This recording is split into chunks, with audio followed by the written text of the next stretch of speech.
Айде на втора част. Имаме декоративни камъчета, имаме и цяла турбача с неща от Тему. Защото правим бюджетен ремонт, а какво по-бюджетно от Тему? Този код се въвежда в търсачката и е подарък за вас. Започваме с принт на жирафче, което залепям с двойно залепващи ленти. Взех си и висящи растения. И какво да го правя след това? Ми украсявай! Ими толкова.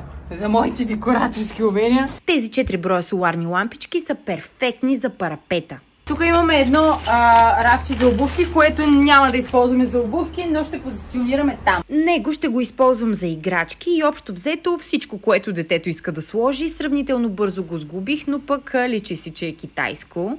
Поставихме и бели камъчета.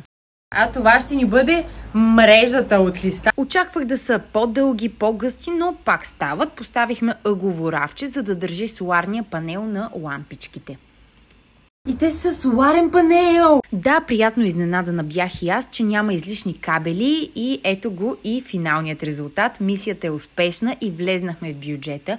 Не е перфектно, но пък си го направихме сами. За вечерта оставям този прожектор, който определено завършва атмосферата, а сега може да видите разликата преди и след. Оказа се не толкова трудно, стига да има желание, а с кода от Тему декорацията ще ви излезе и на вас почти без пари.